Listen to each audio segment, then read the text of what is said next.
राजस्थान में एक टोंक नाम का नगर है। ये नगर अत्यंत शोभा संपन्न है और टोंक राज्य की राजधानी होने तथा रईसों का निवास होने के कारण बड़ी धूमधाम से संपन्न है। इसी राजस्थान के टोंक नामक नगर में एक मोहल्ला है जिसका नाम तख्ता। इस तख्ता मोहल्ले में श्रीमान मुंशी राम नारायण सक्सेना जी निवास करते हैं। आप यहाँ एक उच्च राज्य कर्मचारी के रूप में हैं और कुल परंपरागत इनके पास लौकिक संपत्ति भी है। ये जमींदार की तरह बड़े धनी मानी पुरुष। श्री राम नारायण जी केवल लौकिक धन से ही धनी नहीं है, भागवतिक धन से भी युक्त है। इनके घर में संतों का आना जाना रहता है, अर्थात इस संत सेवी संतों के समीप बैठ करके सत्संग सुनना और शास्त्रों का स्वाध्याय करना, इनका स्वभाव। श्री राम नारायण जी सक्सेना ये बड़े भगवत भक्त हैं। दोनों ये देखो, भक्त का जन्म कहां हो रहा है? धन संपन्न और स्वभाव भक्त का, ऐसे भक्ति से संपन्न और संसारिक भोगों से भी संपन्न, ऐसे कुल में जन्म हो रहा है। गीता में भगवान ने कहा है, हाँ, मेरे भक्त का ऐसा नहीं होता कि छिन्न भिन्न हो जाए। परम पवित्र कुल में धनवान विद्वान भक्तों के कुल में जन्म, इसीलिए घाटा नहीं है। अगर फिसल भी गए तो अगला मालदार घर में जल भी गए और खूब चक, हाँ, लौकिक परलोक सकल सुख पावत मेरी से भैया कृष्ण गुण संच। विश्वास करो। आप देखो पूज्य श्री रघुनाथ दास गोस्वामी जी कैसे महामहिमा में धनी पुरुषों के घर में जन्मे, लेकिन भजन उनको रुकने नहीं दिया। और वैराग्यवान होकर उस ऐसे रघुनाथ, इसमें राधा कुंड में समाधि बनी हुई है। महामहिम, सोते हुए भी उनके मुख से राधा कृष्ण निकलता। तो श्री राम नारायण सक्सेना जी बुद्धिमान विद्वान और भगवत भक्त उदार जमींदार थे। बहुत धन की आमदनी होती थी। बड़ी उदारता से जो भी इनके सामने, चाहे गृहस्थ हो चाहे विरक्त हो, उसकी सेवा करते थे और पूर्ण शास्त्रीय सिद्धांत से अपने गृहस्थ धर्म का पालन करते थे। आपने अपने गुरुदेव की कृपा से पूर्ण ज्ञान प्राप्त किया आत्मस्वरूप का, और जैसा गुरुदेव ने निर्देश किया वैसा ही वो भजन कर रहे थे। श्री राम नारायण जी की गृहस्थी में 3 महामहिमा में फल प्रकट हुए, अर्थात पुत्र। बड़े पुत्र का नाम था श्री हरिनारायण, दूसरे पुत्र का नाम था विष्णु नारायण और तीसरे पुत्र का नाम हुआ ओम प्रकाश जी, जिनकी हम यश गाथा का गान करते हैं। बड़े भाव से सुना जाए। यदि हम भक्तों के इन शुभ चरित्रों का गायन और श्रवण करें तो निश्चित है हरि भक्ति हृदय में बहुत घनीभूत होकर विराजमान हो जाएगी। अभी हरि भक्ति तो है, ये तो नहीं कह सकते कि नहीं है, लेकिन पोली है। काम का प्रवेश, लोभ का प्रवेश, मोह का प्रवेश। और भक्तन के ये शुभ चरित जो सुनी है चितलाए, ताकि भक्ति बढ़े घनी अरु हरि होई सहाय। हरि उसे बहुत प्यार करते हैं जो भक्तों का चरित्र श्रवण करता है और उसके हृदय में घनीभूत भक्ति, घनीभूत जैसे घन होता ना, घन, उसमें बिल्कुल कहीं भी कुछ प्रवेश होने की जगह नहीं रहती। ऐसे घनीभूत भक्ति, पोली भक्ति नहीं, घनीभूत भक्ति, काम क्रोध लोभ मोह मद मत्सर का प्रवेश निषेध हो जाएगा हरि भक्तों के चरित्र सुनने पर। और हमने जितने भी अपराध किए वो सब नष्ट हो जाते हैं। अजहू सोच विचार के गही भक्तन पद ओट, हरि कृपाल सब पाछली, क्षमी है तेरी खोट। आज भी सोच विचार कर ले, यदि तूने हरि भक्तों के चरणों का आश्रय ले लिया तो तेरे सारे पाप पीछे के अपराध नष्ट हो जाएंगे और तेरे हृदय में हरि का प्रेम प्रकाशित हो जाएगा। ये कोई साधारण मनुष्यों की वार्ता नहीं है, ये भगवान के प्यारों की वार्ता है, जिन्हें भगवान प्यार करते हैं। कुछ ऐसे होते हैं जो भगवान को प्यार करने वाले, वो महामहिमा में, लेकिन उनसे भी महामहिमा में वो होते हैं जिनको भगवान प्यार करते हैं। इसका प्रमाण है बाल्यावस्था से ही हरिभक्ति में तन्मय है। जैसे 5 वर्ष के ध्रुव जी भगवत प्राप्ति की उत्कट लालसा से साधना में है, तो शास्त्र में आया है कि भगवान दर्शन करने ध्रुव जी के आ रहे हैं, दर्शन देने नहीं, दर्शन करने आ रहे हैं। जैसे माँ वात्सल्य से प्रेरित होकर अपने बच्चे को देखने आती, ऐसे प्रभु आ रहे हैं। भगवान जिनको प्यार करते हैं, ऐसे भक्तों की महिमा का अपने लोग एकाग्रता से श्रवण करते हैं। विक्रम संवत 1981, जिसे सन में 1924, सन 1924, आज के 94 वर्ष पूर्व वैशाख मास की शुक्ल पक्ष की एकादशी, जिसे मोहिनी एकादशी कहते हैं, दिन गुरुवार का था, दोपहर का समय था, 11:24 हुए थे, तब ओम प्रकाश जी का प्रादुर्भाव हुआ। राजस्थान में टोंक नामक नगर में, तख्ता नामक मोहल्ले में। हाँ, बालक का नाम राशि के अनुसार सन्मुख सहाय रखा गया, किंतु तीनों भाइयों में सबसे छोटे होने के कारण, दुलार के कारण सब लोग मुन्ना कहते। कोई कहता मनुआ, कोई कहता मुन्ना बाबू, कोई कहता मुन्ना। ऐसा श्री ओम प्रकाश जी जब थोड़ी समझ आई तो उन्होंने सबको मना कर दिया कि हमें कोई मुन्ना नहीं कहेगा। देखो, एक दिन आपने अभी 2-3 दिन पहले इतना छोटा सा बालक चतुरासी जी का पद सुना रहा था, जोई जोई प्यारो। छोटा सा बालक, मतलब जिसे बोलना नहीं आता, लार संभारनी नहीं आती, वो गा रहा था जोई जोई प्यारो करे सोई मोई भावे। शायद हाँ, 3-3.5 वर्ष का। ये संस्कारी जीव है। कोई ऐसे तो यहाँ 50 वर्ष के हैं, याद नहीं जोई जोई प्यारो करे सोई मोई भाव। 3 वर्ष का बालक यदि बोल रहा है जोई जोई प्यारो करे, ये आश्चर्य की बात नहीं, ये सब पूर्व भक्त है। श्री ओम प्रकाश जी छोटे ही थे, उन्होंने मना कर दिया तोतली बानी में, मुझे कोई संसारिक नाम से न पुकारे, मुन्ना न कहे, मनुआ न कहे, मुन्ना बाबू न कहे, तो तुम्हें क्या कहा जाए लाला? मुझे कहो ओम प्रकाश, ओम प्रकाश, ऐसा मुझे कहो। ओम प्रकाश जी ने अपना नाम स्वयं रखा, ओम प्रकाश जी। जो इनका नाम राशि के अनुसार सन्मुख सहाय हुआ और प्यार से मुन्ना बाबू कहा गया, दोनों को हटा करके स्वयं ओम प्रकाश जी ने बाल्यावस्था में कहा कि मेरा नाम ओम कहो, ओम प्रकाश जी कहो। इतना सुंदर नाम सबको अपने आप प्यारा लगने लगा। अब सब कोई प्यार से ओम कह के बुलाता, कोई ओम प्रकाश कह के बुलाता। और सुंदरता तो देखते ही बनती थी ओम प्रकाश जी की, क्योंकि पूर्व जन्म के परम भागवत तो एक भक्तों में एक अलौकिक आकर्षण। नन्हे से ओम प्रकाश जी की भोली भाली सूरत और तुतलाती हुई बोली लोग घेरे रहते। जब अवसर मिलता आसपास की माताएं बहनें आ जाती और दुलार करती ओम प्रकाश जी को, लेकिन ओम प्रकाश जी के मुख में गंभीरता झलकती, ऐसा लगता है बालक अंतर्देश में डूबा हुआ है। ये बातें इस बात का प्रमाण है कि वो पूर्व में महान भगवत भक्त थे। जगत भावनाओं को पुष्ट करने के लिए कि देखो भगवान की भक्ति कभी किसी जीवन में अगर हो भी जाए तो भक्ति बीज पलटे नहीं, जो जुग जाए अनंत, ऊंच नीच को उपजे होय संत को संत। भक्ति का बीज कभी विनाश नहीं होता।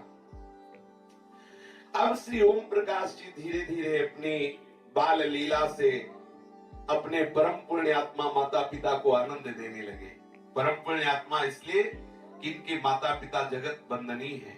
भगवान शंकर कहते हैं सो कुल धन्य उमा सुन जगत पूज्य सुपनीर। हमारे यहाँ सेवकवाणी में कहा गया है, नाम प्रसंग कहे तो प्रदेश, जहाँ या धर्म धन्य सो देश, धन्य सुकुल जहि जन्म भयो, धन्य सुतात धन्य सो माए।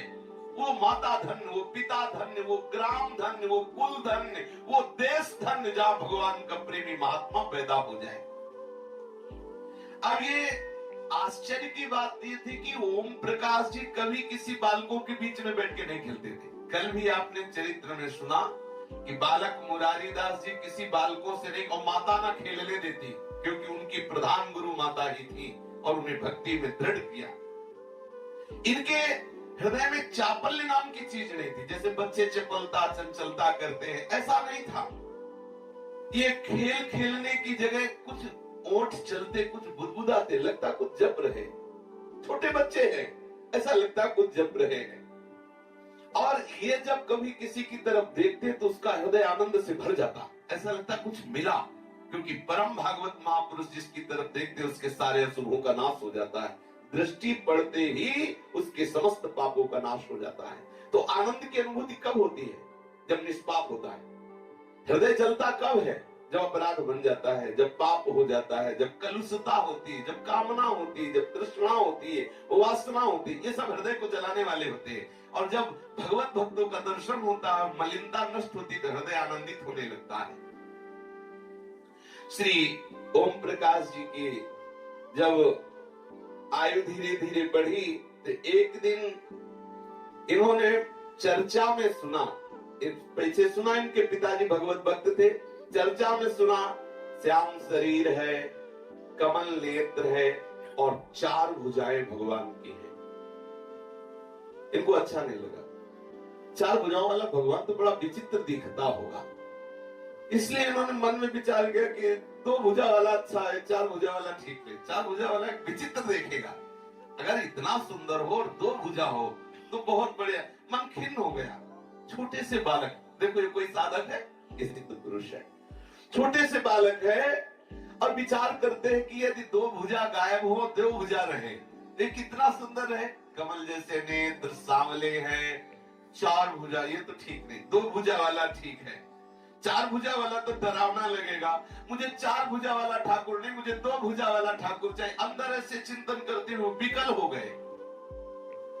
जब रात्रि में सोए तो भी यही सोच रहे थे कि 2 भुजा वाला कितना सुंदर, जैसी ध्यान बताया गया, जैसा उनका सौंदर्य बताया गया, ये 4 भुजा ठीक नहीं।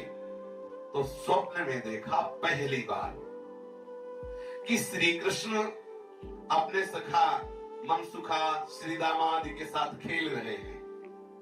देखते हैं कि जैसी हमें पिताजी के समीप भागवत चर्चा सुनने को मिली, जैसी छवि थी वैसी, लेकिन 2 भुजा इसके, ये बात बन गई, ये मेरा यार ठीक रहेगा, ये मेरा मित्र ठीक, इसके 4 भुजा ले, ये ठीक रहेगा। और खूब आनंद पूर्वक श्री दामा इस 2 कृष्ण आदि सखाओं से प्रभु खेल रहे हैं।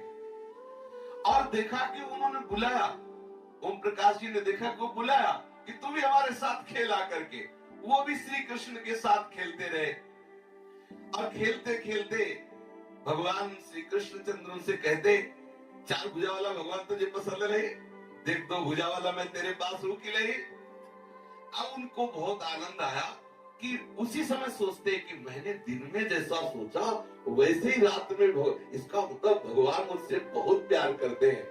फिर इतना सोचते भगवान ने उन्हें क्षीर सागर में पहुंचा दिया अपने साथ। वहां देखा 4 भुजा वाला शेषनाग पे सोया है, तो चिल्ला पड़े, नहीं नहीं मुझे ये पसंद नहीं, ये ठाकुर पसंद नहीं, मुझे आप वाला स्वरूप पसंद है जो आप हमारे सखाओं के साथ खेलते। श्री कृष्ण से उसी समय कहा, मुझे यहाँ से ले चलो, मुझे 4 भुजा वाला है, सांप पे सोया हुआ ठाकुर पसंद नहीं, मुझे तो ऐसे खेलने वाला ठाकुर। छोटे बच्चे हैं। उसी दिन से श्री ओम प्रकाश जी की बड़ी विलक्षण दशा हो गई। वो निरंतर एकांत में बैठे श्री कृष्ण लीला का उसी का चिंतन करते जो स्वप्न में देखा। अन्य लोगों को इस बात का कुछ पता नहीं कि बालक गुमसुम क्यों रहता है। बड़ी तीक्ष्ण बुद्धि थी, बड़ा निर्भीक स्वभाव था और बड़े तेजस्वी थे। बीच बीच में इनकी प्रखर बुद्धि की प्रतिभा का प्रभाव सबको पता चल जाता। जब ये पढ़ने के लिए इनको पाटी और सुई दी गई लिखने वाली, तो इन्होंने कृष्ण नाम लिखना प्रारंभ किया। कृष्ण राम कृष्ण राम कृष्ण राम, पूरी पार्टी में कोई चंचलता नहीं, कोई अक्षर नहीं, केवल भगवान नाम लिखा। सब लोग बड़े आश्चर्यचकित हुए कि बिना अक्षर ज्ञान हुए भगवान नाम लिखना, ये तो बड़े आश्चर्य की बात है।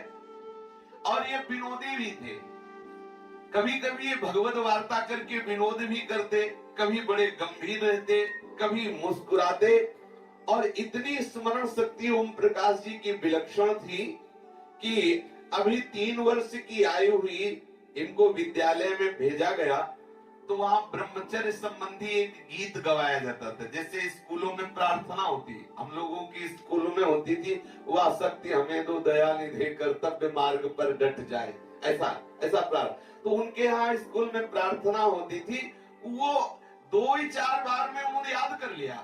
3 वर्ष के बालक याद कर लिया, मैं ब्रह्म कुल का बालक बनता हूँ ब्रह्मचारी, पढ़ने को खूब विद्या करता हूँ मैं तैयारी, अग्नि मुझे कृपा कर देना वही सुमेधा, ध्याते जिसे पितर हैं सब देव और सुबेधा, मैं सूर्य के उदय से पहले सदा जगूंगा, मैं स्नान करके आसन पर बैठ जप करूंगा, सोऊंगा भूमि ही पर पीऊंगा शुद्ध पानी, सात्विक करूंगा भोजन जिससे बनूंगा ज्ञानी, मिथ्या कभी न बोलूं प्रण को कभी न तोड़ूं,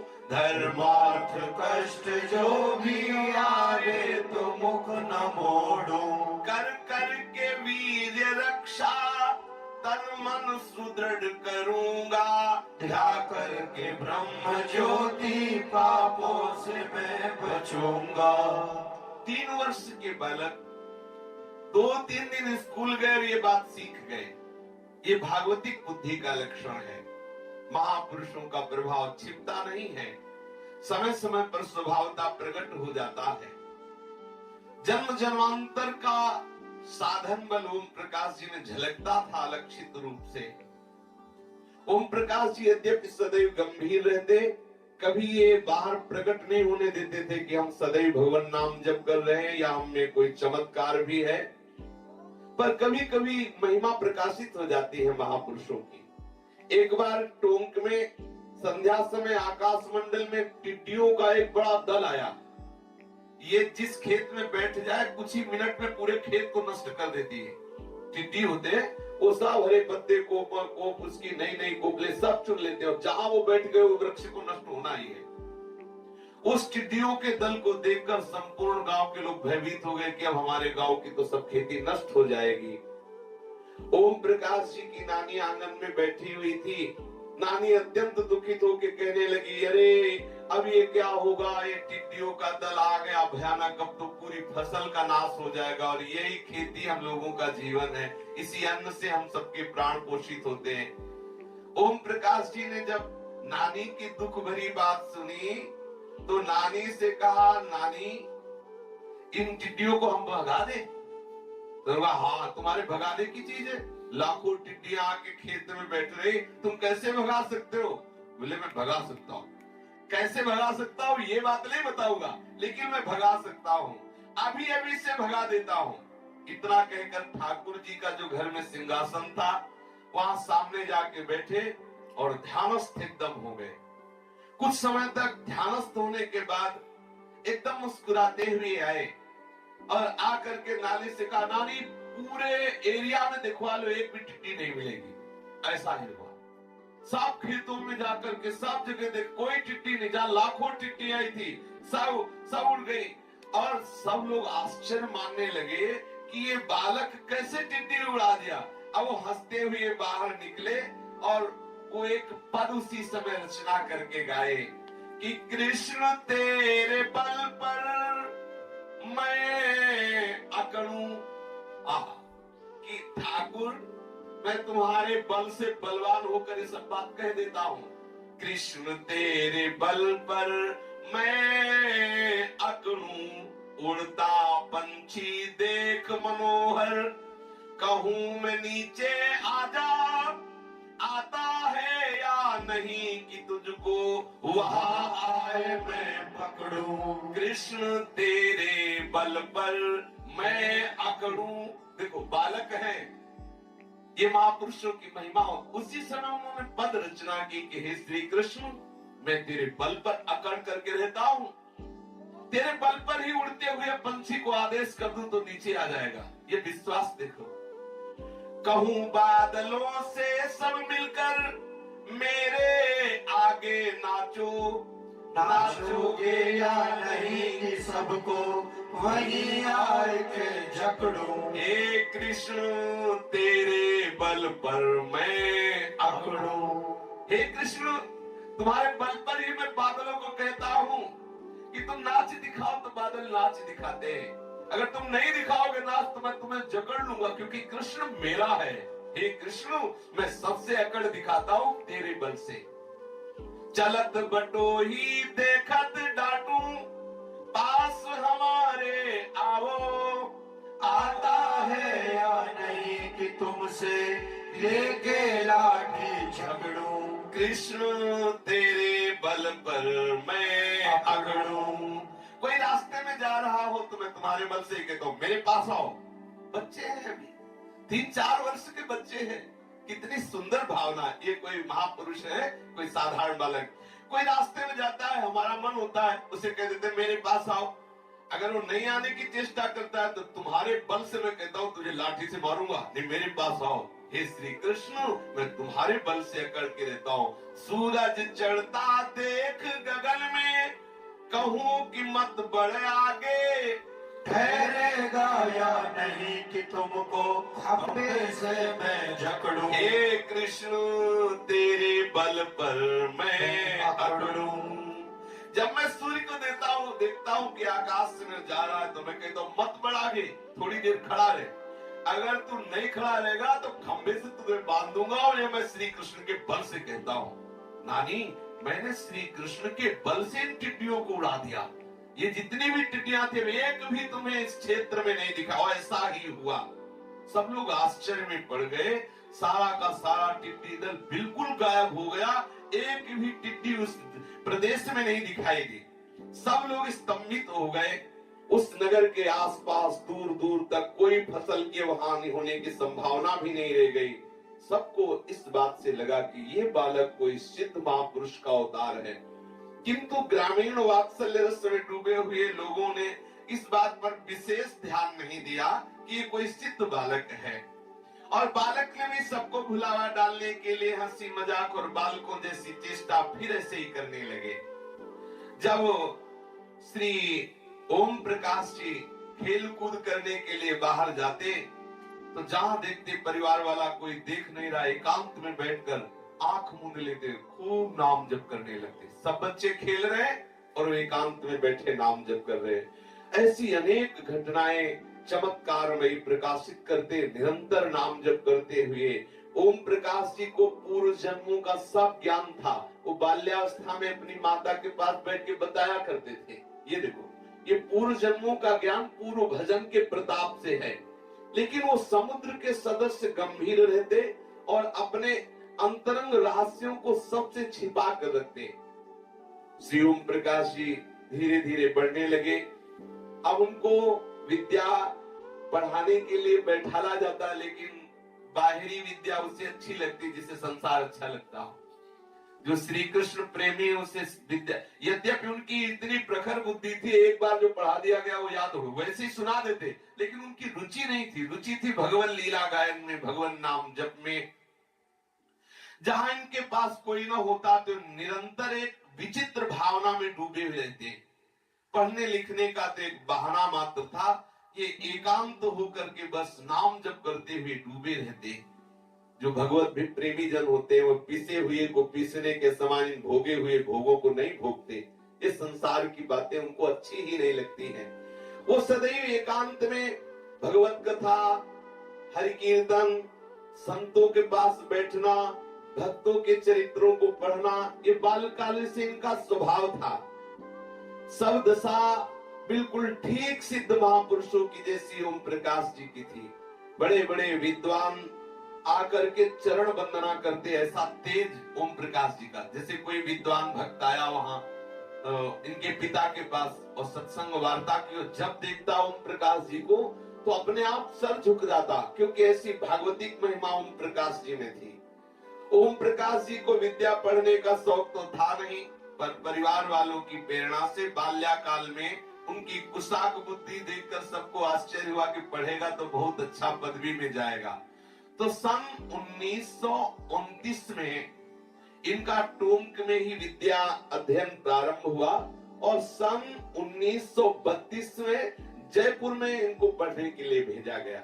जयपुर में महाराजा हाई स्कूल में आपका एडमिशन हुआ और आप वहां पढ़ने के लिए रहने लगे।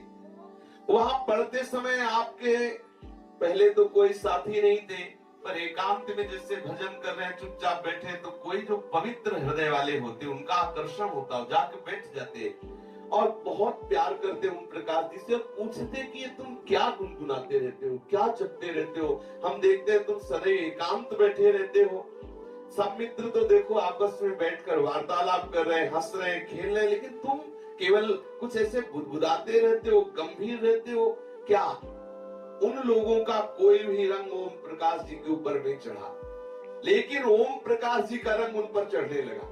सच्चे हृदय के महापुरुष का प्रभाव पड़ता है। धीरे धीरे ये जो उद्दंड बालक है, जो नाना प्रकार की कुचेष्टाओं से युक्त है, वो जब ओम प्रकाश जी के दर्शन करते तो शीतलता उनको मिलती, वो अपनी उद्दंडता छोड़कर बैठ जाते और ओम प्रकाश जी अपने तेजस्वी भाषण से विनम्र होकर सबको कहते कि यदि तुम्हें उच्च कोटि का महापुरुष बनना है या कोई महान उन्नति प्राप्त करनी है या महान धनी बनना है या तुम्हें आनंद प्राप्त करना है तो मैं तुम्हें सलाह देता हूँ, तुम सब कृष्ण कृष्ण बोलो, कृष्ण कृष्ण बोलो, खूब नाम जप करो। ये उद्दंडता, खेलना कूदना, ये इधर उधर की कुचेष्टाएं, इससे तुम्हें शांति नहीं मिलने वाली। तुम्हारे अंदर वास्तविक विद्या का प्रादुर्भाव हो जाएगा जो अविद्या का नाश कर देगा। सब नाम स्मरण करो। उनके सत्संग से ऐसा प्रभाव पड़ा कि सब विद्यार्थी वैराग्यवान होने लगे। सब विद्यार्थी एकांत में बैठे नाम जप करने लगे। जैसे प्रहलाद जी के संग से पूरे के पूरे असुर बालक सब हरि नाम कीर्तन में भजन में लगने लगे। देखो, जो स्वयं मलिन होता है और उपदेश करता है पवित्रता को, उसका कोई प्रभाव नहीं पड़ता है। जैसे यद्यपि दूध बड़ा पावरफुल है, गाय का शुद्ध है, लेकिन वो गाय के चमड़े में रख दिया जाए तो देवताओं के योग्य नहीं रहता। ऐसे ही जो अंदर से कंचन कामिनी कीर्ति की आकांक्षा करने वाला है, परम शुद्ध भागवतिक वचन बोलता है तो वचन अपवित्र हो जाता है।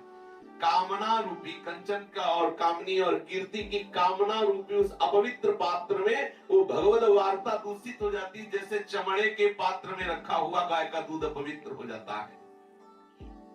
तो जो स्वयं मलिन स्वभाव वाले बालक थे, जिनका आचरण गुप्त रूप से बिगड़ रहा था, उन सबके ऊपर बड़ी कृपा हुई कि ओम प्रकाश जी का संग मिल गया। ओम प्रकाश जी का स्थायी प्रभाव पड़ता बालकों के ऊपर। जो स्वयं में आचरण नहीं होता, उपदेश किया जाता, वो प्रभावित नहीं करता समाज को। जो बड़े बड़े महापुरुषों को देखा गया कि उन्होंने जो बोला तत्काल दौड़ गई, क्योंकि वो स्वयं अपने आचरण में उतारे। ओम प्रकाश जी स्वयं आचरणवान महापुरुष है, गंभीर रहते हैं, एकांत में रहते हैं, सदैव भगवत स्मरण। तो जितने उद्दंड बालक थे सबका स्वभाव बदलने लगा। सब सदाचारी, सब भगवत स्मरण करने वाले ओम प्रकाश जी अपने आचरण करके दिखाते। पहली बात, ओम प्रकाश जी कभी झूठ नहीं बोलते थे। अभी बच्चे ही थे पर अखंड ब्रह्मचर्य पर बहुत जोर देते थे। उनका सत्संग करके अनेकों बालक अखंड ब्रह्मचर्य का नियम ले लिया कि मैं आजीवन अखंड ब्रह्मचारी रहूंगा। उनका हृदय प्रभु की ओर आकर्षित हो गया और वो साधना में बढ़ने लगे। ओम प्रकाश जी के ऐसे मित्रों की संख्या क्रमशः बढ़ने लगी। अब ओम प्रकाश जी की एक भक्त मंडली ही बन गई, विद्यालय में एक भक्त मंडली ही बन गई। जहां एक छुट्टी होती, एकांत में बैठते हरिनाम कीर्तन शुरू। जहां छुट्टी हुई, एकांत में बैठे भगवत वार्ता शुरू। एकांत में सब अलग अलग बैठ जाओ, भगवान नाम जप करो। ये एक मुमुक्ष मंडली तैयार हो गई ओम प्रकाश जी के संसर्ग से। परम प्रिय अंतरंग 3-4 मित्र थे जिनको ओम प्रकाश जी अपने अनुभव की बात बताते थे। ये सब भी बड़ा अलौकिक अनुष्ठान हो रहा था विद्यालय में। जहाँ नाना प्रकार की रजोगुणी चेष्टाएं होती, वहां एकदम भागवतिक विद्यालय हो गया। सब सुशील, सब भगवद अनुरागी जन हो रहे हैं। ओम प्रकाश जी अत्यंत सबसे प्रेम करते, जैसे गुरु अपने शिष्यों से करता है, जैसे माँ अपने बेटे से करती है, ऐसे बालक ओम प्रकाश जी समस्त विद्यार्थियों से प्रेम करते। अत्यंत श्रद्धा उन विद्यार्थियों की ओम प्रकाश जी के ऊपर हो गई। ओम प्रकाश जी जो आज्ञा करते तत्काल विद्यार्थी उसको पालन करते। उनका दिनचर्या थी ओम प्रकाश जी की स्कूल के समय की, प्रातः 4 बजे उठना ये अति आवश्यक है। कोई भी साधक किसी भी संप्रदाय का हो, यदि 4 बजे के बाद सोता है तो प्रमाद स्थिति है, वो साधना में आगे नहीं बढ़ सकता। 4 बजे उठना ही चाहिए। यद्यपि ये बालक है, उत्तम जो साधक होते हैं, जो शरीर स्वस्थ है, विवेकवान है, प्राय 2-2:30 बजे उठ जाते हैं, 3 बजे। हाँ, आखिरी बात है 4 से फिर जो 5-6 बजे उठते हैं, समझ लो क्या है 4 बजे। और यहाँ तो कुछ लीला ही अलग है। अगर सत्संग में ज्यादा हो तो हो सकता है कि मतलब सीधे राजभोग में ही उठा जाए, ऐसी स्थिति है। अब ये कि सत्संग में हाजिरी लगना, ये जाना है, तो बोले कै बजे, बोले 6:30, बोले नहा लो जल्दी से और पूरा तिलक चट लगा पहुंच चलो। अब अगर सोचो 4 बजे उठ के आप 10-20 माला भगवान नाम जप करें, फिर सत्संग में कितना अच्छा रहे। प्रातः काल 4 बजे ओम प्रकाश जी उठते ब्रह्म मुहूर्त में। फिर वो उषा काल, उषा पान कहते, जैसे जलपान, ये साधक के लिए बहुत अनिवार्य है। प्रातः काल उठने के बाद भगवत स्मरण करने के बाद जलपान करना, कुल्ला करने की जरूरत नहीं है। वह हमने संतों से सुना है कि प्रातः कालीन जो मुख में वो लगता है, वो जाके उदर को और भी पुष्ट करता है। उस समय बासे मुंह अपने देहाती भाषा में पानी जरूर पीना चाहिए, उससे ब्रह्मचर्य पुष्ट होता है, पेट साफ होता है, शरीर की ऊर्जा शक्ति बढ़ती है और गर्मी जो भजन में बाधा पहुंचाने वाली वो नष्ट होती है। लेकिन जो बेड टी पीते हैं वो भगवान जाने क्या होगा, नहीं होता। वो उठते ही चाय, ये साधक का लक्षण है, ब्रह्मचर्य के लिए बहुत खतरनाक ये बात है। प्रातः काल उठ करके शुद्ध जल, अगर जैसे सर्दी का समय थोड़ा गुनगुना कर लिया, लीटर 1.25 लीटर। अगर थोड़ी देर में वमन करने की इच्छा हो जाए तो बहुत अच्छा है। वमन करने से सारा पित्त और नाना प्रकार के जो अपच वाली वस्तुएं निकल जाएंगी, तो आपका हृदय शीतल होगा, आपको भजन में एकाग्रता मिलेगी। फिर शौच जाए, दंत धावन आदि करके और खूब आनंद से नहावे और कब सूखे कपड़े से फिर शरीर को पोछे। ये इनकी दिनचर्या ओम प्रकाश जी की। फिर प्रातः कालीन माला लेकर नाम जप करते हुए वायु सेवन करते, टहलते। इस प्रकार 6 बजे तक ये अपनी भागवतिक सब दिनचर्या करते और 6 बजे से 9 बजे तक भगवत स्मरण करते हुए पढ़ाई करते। फिर कुछ प्रसाद पा करके स्कूल जाते, स्कूल में आवश्यक विषय पढ़ते, फिर गंभीर रहकर नाम जप करते। नाम जप करते हुए ही कभी कभी स्कूल में भी चिल्ला कर रो पढ़ते। यद्यपि बहुत छुपाने वाला स्वभाव होने पर भी कभी कभी श्री कृष्ण के विरह में चीख के रो पड़ते, एकदम सब देखते क्या, फिर वो गंभीर हो जाते। ऐसी व्याकुलता उठती कि वो चाहे जितना सावधानी करें पर अपने आप को छिपा ना पाते। तो जो उनके मित्र लोग हैं वो तो समझ जाते कि मतलब ये, लेकिन अन्य जो है वो सोचते कि कोई रोग है क्या इनको, कि मतलब ये कैसे चीख पड़ते हैं। 4 बजे स्कूल से लौटते तो सीधे लाइब्रेरी में जाते और लाइब्रेरी से भक्तिमयी पुस्तकें जिनमें भक्तों के चरित्र हैं वो ले आते और एकांत में बैठ करके खूब भक्तों के चरित्र पढ़ते। ये ऐसा करना चाहिए। फिर सायं शौच स्नान करते। यदि ब्रह्मचर्य रहना तो 2 बार स्नान अति अनिवार्य है, एक प्रातः कालीन और एक सायं कालीन। ये पूर्व ऋषियों से परंपरा चली आ रही है, इसमें प्रमाद न किया जाए। स्नान से एक नई शक्ति मिलती है, साधना में एक बहुत बड़ा सहयोग मिलता है। ये आजकल रजोगुणी स्वभाव होने के कारण लगता है कौन नहाए, सर्दी है, पर वास्तविक बात है अभी आप यमुना जी में गोता लगाए तो सर्दी गायब हो जाएगी, एक नवीन चेतना आएगी। और गीजर में नहा के देखिए तो सर्दी लग जाएगी। ये है ये त्वचा, जितनी आप इसको दुलार करेंगे उतनी कमजोर होती जाएगी। कमजोर त्वचा विषयी बना देगी और सुदृढ़ त्वचा आपको ब्रह्मचारी बना देगी। ये जो गंगा किनारे के बड़े बड़े महापुरुष देखे गए जो निर्वस्त्र दिगंबर रहते, क्यों उनकी साधना पुष्ट होती? क्योंकि उनकी त्वगेंद्री बलवान हो गई, स्पर्श सुख का रहस्य खत्म हो गया। क्योंकि सर्दी गर्मी बरसात सब सहते हुए त्वगेंद्री सुख की लालसा खत्म हो गई, वो अखंड ब्रह्मचारी रहे। तो सायं भी स्नान करें और वो स्नान के बाद 7 बजे तक लगातार भगवत चिंतन करते, फिर कोई सात्विक भोजन कम, अल्पाहार संध्या के समय लेते, कभी कभी केवल उबले हुए 2 आलू और नमक ही शाम के पा लेते। संध्या का भोजन थोड़ा कम होना चाहिए, ऐसा नहीं होना चाहिए कि पूरी रात केवल पचाने में चली जाए।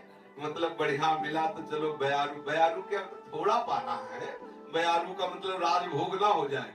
यहाँ तो राजभोग तो है ही है, राजभोग, यहाँ बाल भोग भी राजभोग है और शयन भोग भी राजभोग ही है, मतलब चक गले तक। अब क्या भजन होगा जब बहुत भोजन है, रसीला और बहुत भोजन तो नीरस भजन, और अगर नीरस भोजन तो सरस भजन। ये सिद्धांत है महापुरुषों का। फिर ये बिल्कुल दिनचर्या ऐसी होनी ही चाहिए जैसा ओम प्रकाश जी के। फिर प्रसाद पाने के बाद वो कुछ मिनट टहलते थे, टहलना चाहिए। सायं अगर आपने बयारू लिया तो कुछ में, वैसे तोड़िया बाबा जी ने लिखा है, हर महापुरुषों ने 30 मिनट सायं दूध या भोजन पाने के बाद टहलना चाहिए। टहलते, फिर एकांत में निडर होकर जंगल में अकेले बैठते, कभी किसी खेत के कोने में बैठ जाते और नाम जप करते हुए वो विरह से युक्त होकर के चीखने लगते, श्री कृष्ण के लिए व्याकुल होने लगते। कभी कभी कोई गांव के लोग बात करते तो बड़े चाव से बात करते, पर बात करते करते गुम हो जाते ये।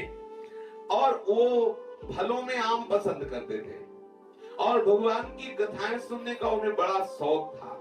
वो रात के समय जब लौटते तो एक आश्चर्य की बात है कि वो अपने कमरे में संतों के वचन लिखे हुए थे। जिस कमरे में रखते, पूरी दीवार नाम की चीज नहीं थी, जगह जगह संतों, अमुक संत के वचन, अमुक संत के वचन, और मन से नारायण स्वामी को गुरु मानते थे। जो अपने ब्रज वृंदावन के सन्यासियों में परम महामहिमामय भागवत स्वरूप श्री नारायण स्वामी श्री कृष्ण को सखा मानते थे, बड़े महिमामय हुए, उनको गुरु स्वरूप से मानते थे। ये सदैव अपने कमरे को बंद करके एकांत में पहले जितने सूत्र लिखे थे उन सबको पढ़ते, फिर नारायण स्वामी की दोहों का गान करके उनमें डूब जाते थे। ये हृदय जो भावना की जाती है वैसे ही बन जाता है। हृदय में जैसी दृढ़ भावना होती है वैसा ही दर्शन होने लगता है, वैसा ही उपासक का भाव, वैसा ही स्वरूप, वैसी चेष्टा बनने लगती है। परमार्थ के साधक को चाहिए वो ऐसी दिनचर्या करे और अपने कमरे में छोटे छोटे जो महावाक्य हैं संतों के वो लिख के जरूर रखना चाहिए। सब साधक रखते हैं, किसी भी साधक के यहाँ चले जाओ, हमने देखा है, बहुत संतों को देखा है, वो अपने गुरुजनों की वाणी सूत्र रूप में ऐसे कई संतों के चित्र और कई दोहे, कई चौपाइयां ऐसी जो प्रेरणा देने, कई श्लोक ऐसे जो प्रेरणा देने वाले, जब बार बार दृष्टि पड़ती है तो उसमें, हाँ बहिर्मुख भोगी पुरुष है तो दिखावे के लिए करता, जो साधक होता है अपने जीवन का निरीक्षण करने के लिए, इन सूत्रों में कौन सी कमी मेरे जीवन में रह गई। ओम प्रकाश जी के हृदय की बड़ी ऐसी व्याकुलता भरी दशा हो जाती जब वो नारायण स्वामी के दोहों का चिंतन करते, बड़े वेग से उनका चित्त श्री कृष्ण के लिए व्याकुल हो जाता, जोरों से नाम जप करने लगते, जोरों से नाम कीर्तन, और बंद कमरा, ऐसा सामने श्री कृष्ण का चित्र रख लेते और चीख चीख कर रोने लगते। जो श्री नारायण स्वामी के और कुछ महापुरुषों के वचन उनके कमरे में लिखे थे वो, पहला, मुझे किस बात की चिंता है जबकि आप मेरे हैं, हटाया दिल को दुनिया से बने सब भांति तेरे हैं। श्री नारायण स्वामी जी आदि बड़े बड़े महापुरुषों के जो वचन थे उनमें कुछ वचन उनके जो कमरे में लिखे थे वो यहाँ दिए गए हैं। कितनी सुंदर बात, मुझे किस बात की चिंता है जबकि आप मेरे हैं, हटाया दिल को दुनिया से बने सब भांति तेरे हैं। दूसरा, नाम या मंत्र निरंतर जप होना चाहिए। नाम या मंत्र निरंतर जप करने से माया जाल का छेदन हो जाता है, इसलिए माया जाल का छेदन करना है तो निरंतर नाम या मंत्र जप करो। केवल एक, अपने प्रभु से प्रेम करो बस, क्योंकि प्रेम एक से ही होता है, दो से संभव नहीं। तीसरी बात, ए प्यारे भक्तों, कमर बांधो। यदि ये जीवन केवल खोज में व्यतीत हो जाए तो घबराने की जरूरत नहीं, अगला जन्म मिलेगा और श्री कृष्ण मिलेगा। लेकिन केवल श्री कृष्ण की खोज में रहो, किसी और की नहीं। श्री कृष्ण के लिए प्रतिज्ञा कर लो कि मुझे श्री कृष्ण ही मिलना चाहिए, तो श्री कृष्ण की प्रतिज्ञा है, जो श्री कृष्ण को खोजता है उसे श्री कृष्ण अवश्य मिलते हैं। चौथी बात, अविराम आंखों से बरसता आंसुओं का मेह हो लटपटाती चाल निश दिन लटपटाती हो। आहा, कभी ऐसा भजन हो कि बिना रुके आंखों से अश्रुओं की वर्षा हो रही हो, जैसे सावन में वर्षा होती है, ऐसे आंसू जो नेह भरे आंसू हैं अपने प्रीतम के लिए निरंतर बह रहे हो। ये तभी होगा जब निरंतर नाम जप करेंगे। निरंतर प्रभु का चिंतन करने से अनुराग प्रकट हो जाता है और चलने में डगमगाहट, झूमना, मस्ती भरी चाल हो, आंखों से आंसू हो और थोड़ा सा कृश हो रहा हो शरीर श्री कृष्ण प्रेम में। बोले ऐसी स्थिति कब होगी? नेह निभाए ही बने, सोचे बने नान, तन दे मन दे शीश दे, प्रेम नदी है जान। हे उपासक, ये प्रेम का पंथ है, इसे निर्वाह करने से ही प्रेम की प्राप्ति होती है। केवल प्रेम की बात कर लेने से नहीं होगा, निर्वाह करना होगा। तुम्हें अपना तन देना होगा, तुम्हें अपना मन देना होगा, तुम्हें अपने प्राण समर्पित करने होंगे, शीश देना होगा। आप अपना तन दे दीजिए, मन दे दीजिए, प्राण दे दीजिए, पर एक बात, प्रेम किसी को मत दीजिए। प्रेम सिर्फ श्री कृष्ण को देना है। हम अपना प्रेम छुपा के रखें, वो प्रभु से करें। इसके लिए हमें तन दे दे, मन दे, प्राण दे, भले तन छूट जाए, भले मन कहीं जाए, प्राण चले जाए, पर हम श्री कृष्ण के प्रेम को छोड़ नहीं सकते। अर्थात श्री कृष्ण की जगह किसी और के लिए नहीं। ध्यान देने का विषय, हमारे जीवन का लक्ष्य श्री कृष्ण है, तो श्री कृष्ण प्रेम की जगह केवल श्री कृष्ण है। और वो जब तन्मयता हो जाएगी तो सब श्री कृष्ण है, दूसरा कोई है नहीं। नारायण अति कठिन है, हरि मिलबे की बाट, या मार्ग जो पग धरे, प्रथम शीश रे काढ़। श्री ओम प्रकाश जी नारायण स्वामी को अपने गुरुदेव भगवान के रूप में मानते थे। वो कह रहे हैं कि हमारे श्री नारायण स्वामी का कथन है कि हरि मिलने की जो ये मार्ग है, ये थोड़ा कठिन है। यदि इस मार्ग में तुमने पग रखा है तो पहले शीश समर्पित कर दो। अर्थात हमारा जीवन प्रभु है, हमारी मांग प्रभु है, हमारा सर्वस्व प्रभु है। आज हमारी गर्दन काट दी जाए लेकिन हम प्रभु को भूल नहीं सकते। ध्यान दीजिए, छोटे मोटे विषयों की प्राप्ति में हम भगवत विस्मरण कर देते हैं, और यहाँ कह रहे हैं कि अगर इस मार्ग में चलना तो पहले शीश काट दो, अर्थात मर जाओ। मेरा जीवन, मेरा प्राण धन मेरे प्रभु का सुमिरन है, चाहे कुछ भी हो जाए मैं अपने प्रीतम का सुमिरन नहीं छोड़ सकता। दूसरी भाषा में एकादश स्कंद में श्री नौ योगेश्वरों में एक योगेश्वर कहते हैं कि उत्तम भागवत वही है जो त्रिभुवन की राजलक्ष्मी देने पर भी आधे क्षण के लिए भी अपने प्रभु का विस्मरण ना करे। यही है शीश समर्पित कर देना, अर्थात मेरा जीवन मेरे प्रीतम का स्मरण है।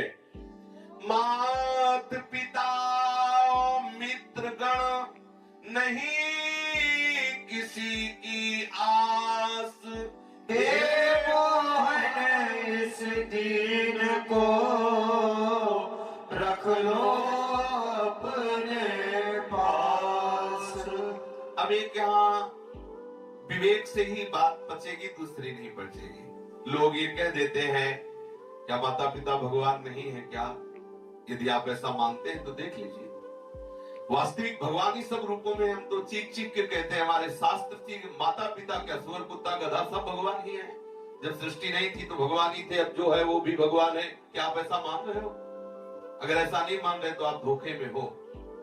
अगर आपको भगवत प्रेम की चाह करनी तो स्वयं भगवान आदेश करते। सबसे पहला आदेश है जननी, क्योंकि त्रिभुवन में जो माँ प्यार करती वो कोई करने वाला नहीं। माँ जैसा प्यार करती वैसा सबको पता है, वो रूसे या प्रसन्न हो, कितना प्यार झलकता है माँ की वाणी में। बड़े बड़े हिल जाते हैं माँ के सामने बात करने में। एक माँ वो सत्ता है कि जब वो आंसू भर के बात करती तो बड़े बड़े बैरागियों के हृदय में कुछ होने लगता है। अपने अनुभव की बातें हैं, सबसे बात करने में सिंह, और जब माँ सामने आके आंसू भर के देखे तो बकरा बन जाना पड़ता। बोलने की हिम्मत खत्म।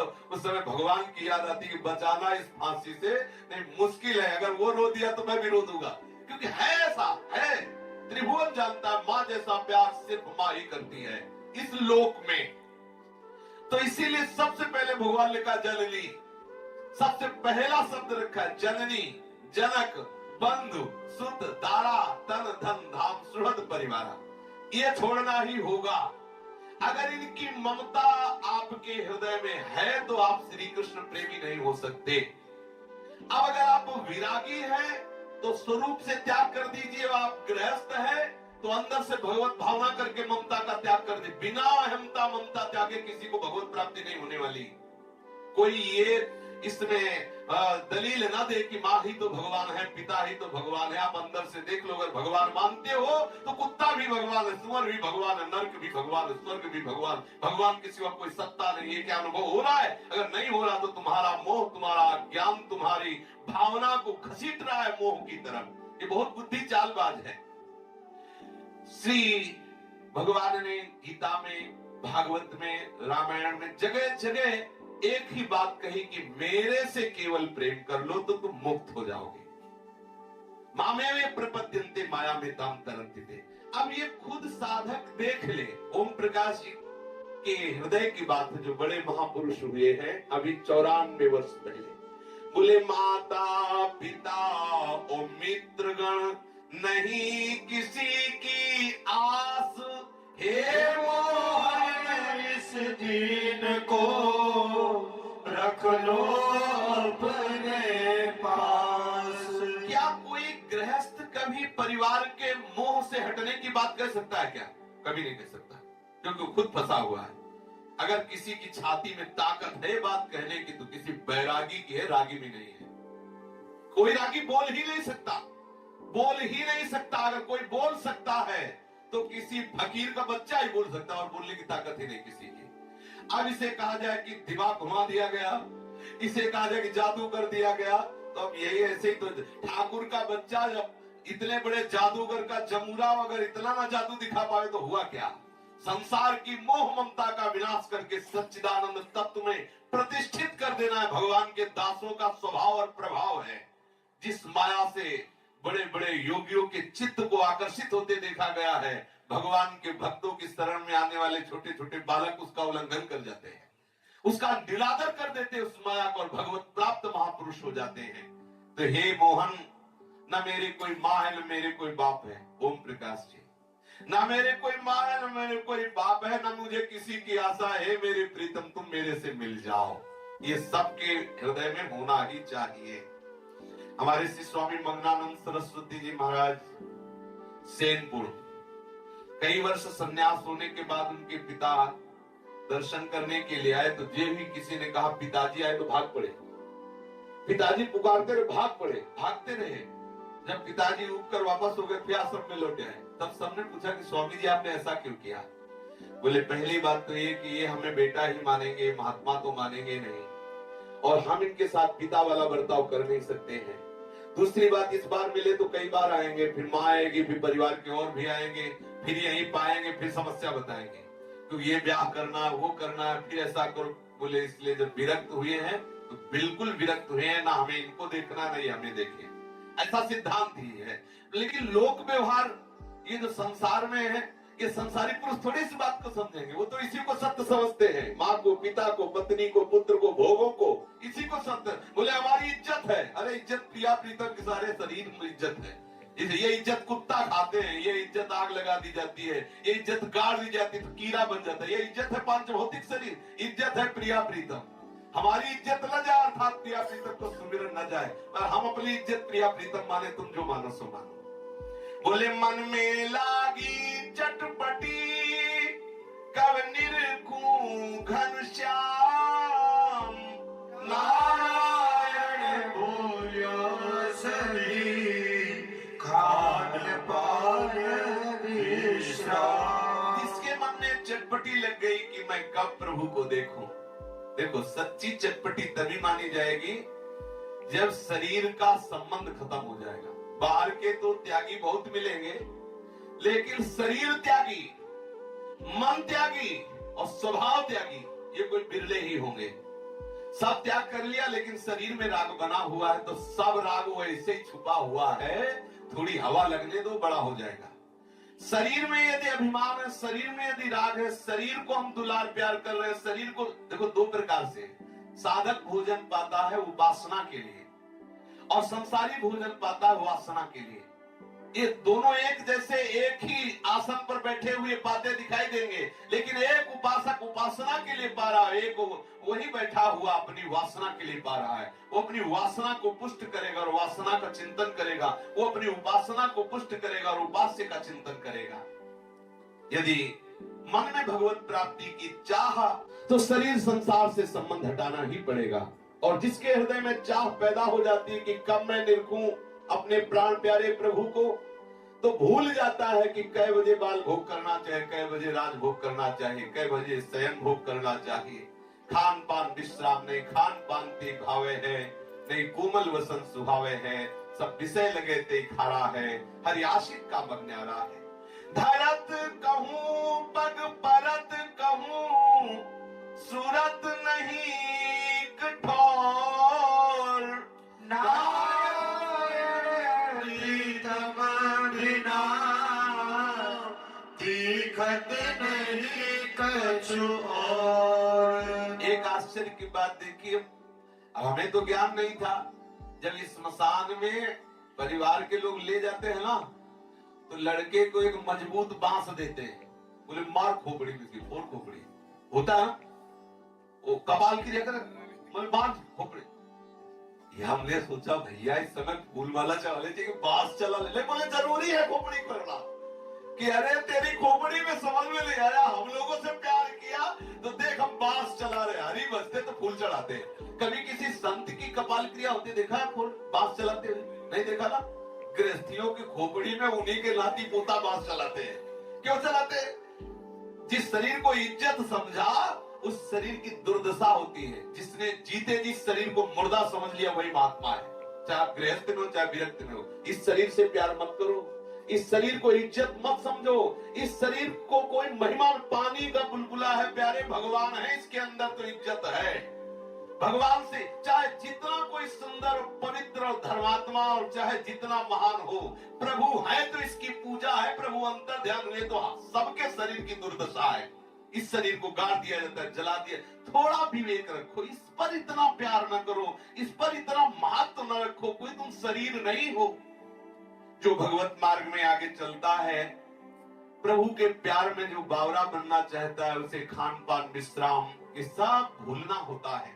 एक ऐसी स्थिति आती कि पैर रखना चाहता है कहीं और पड़ता है कहीं, उसकी याद कहीं संसार में नहीं, एकमात्र अपने प्रीतम में है। प्रीतम के सिवा ना कुछ सुनाई देता है, ना कुछ उसे दिखाई देता है।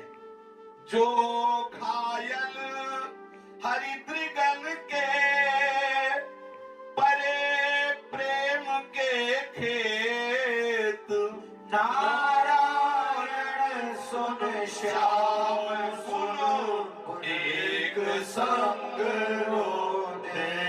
नारायण सुनि श्याम गुण एक संग रोते। जो कमल नयन अरविंदाक्ष श्री हरि के नेत्रों से घायल हो चुके हैं, उनका परिचय बताते हैं। भगवत चर्चा सुनते ही उनकी आंखों में आंसू आ जाता है, चीख कर रो पड़ते हैं।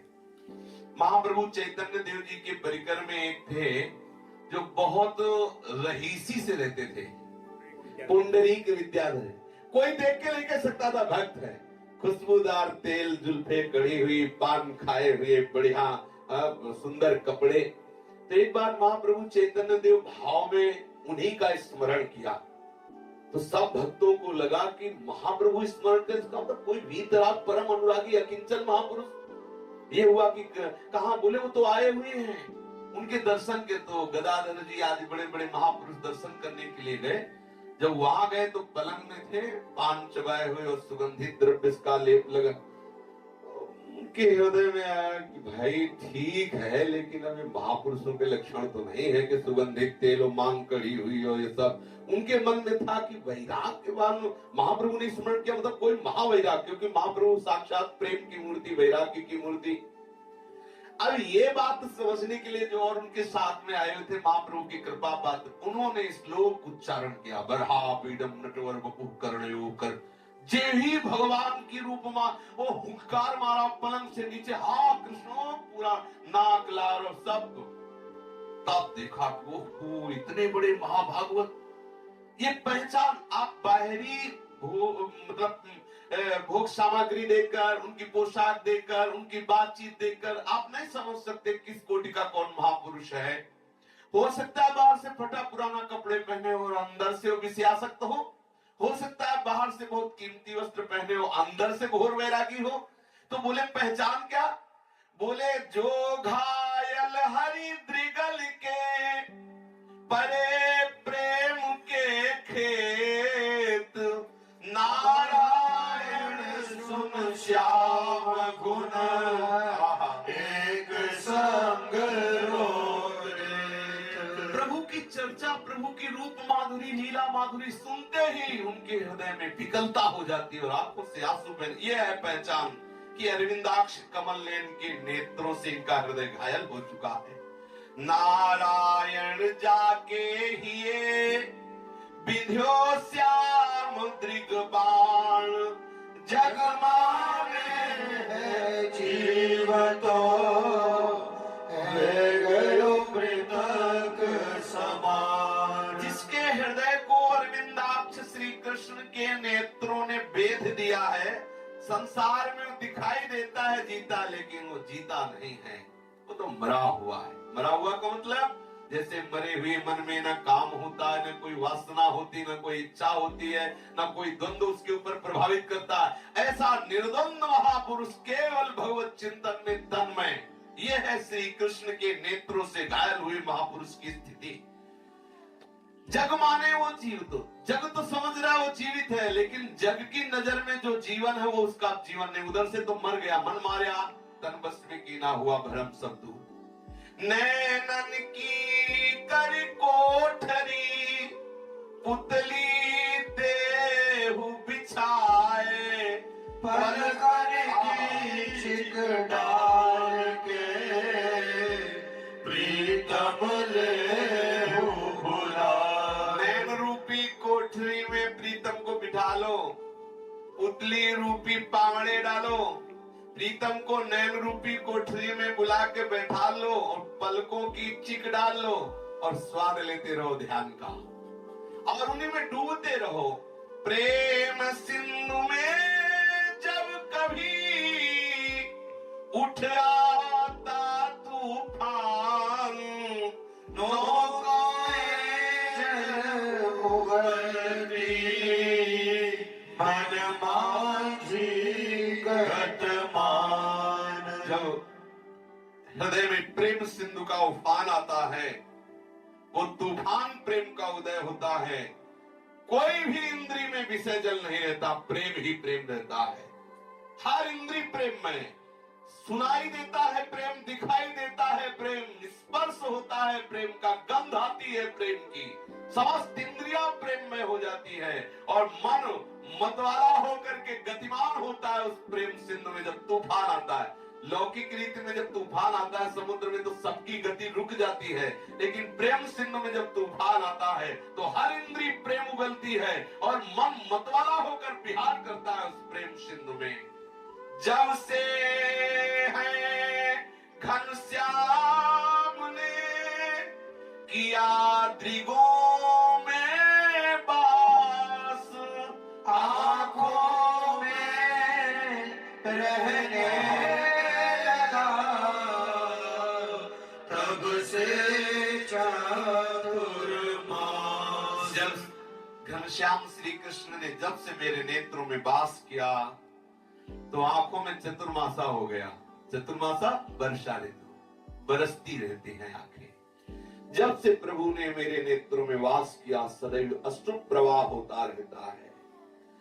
दृष्टि गई ओम प्रकाश जी की पतंगे पर की ओर, तेज दीपक पर, रूप पर आसक्त होकर अपने प्राण न्यौछावर कर देता है। हम श्री कृष्ण के प्रेमी हैं, शरीर से प्यार करते हैं। कैसे श्री कृष्ण प्रेमी है? ओ पतंगे अपनी लगन देना मुझको मित्र, जल कर अपने दीप में जीवन करो पवित्र। अरे मित्र पतंगा, तू अपनी जैसी लगन मेरे को भी दे दे। जैसे तू दीपक से प्यार करता है, अपने शरीर को जला देता है, ऐसे मैं अपने शरीर को, अपनी इंद्रियों को केवल अपने प्रीतम श्री कृष्ण के लिए समस्त भोग वासनाओं को छोड़कर, समस्त सुख सुविधाओं को छोड़कर केवल श्री कृष्ण के सुख में अपनी इंद्रियों को, अपने शरीर को लगा दूं, ऐसी मुझ में लगन दे दे ऐ पतंगे। उर्मे दाह प्रवाह दृग, रह रहे निकले आह, पर मिटने की चाह हो, यही प्रेम की राह। उनमें एक ताप है मिलन का, एक जलन है मिलन की, कब प्रभु मिले। नेत्रों में प्रवाह है अश्रुओं का, रह रह के निकला, कब मिलेंगे प्रभु। आह निकल रही है, मन मिटने की चाह में अपने प्रीतम के लिए प्राण त्याग, प्राण लिए फूल जैसा घूमता उपासक, कब अवसर लगे और जैसे पुष्प चढ़ा दूं, ऐसे मैं अपने प्राण न्यौछावर कर दूं। बोले यही प्रेमियों की राह है। शेष चर्चा आगे श्री ओम प्रकाश जी के जीवन चरित्र की। श्री राधा वल्लभ लाल की जय। जय जय श्यामा, जय जय श्याम, जय जय श्री वृंदावन धाम।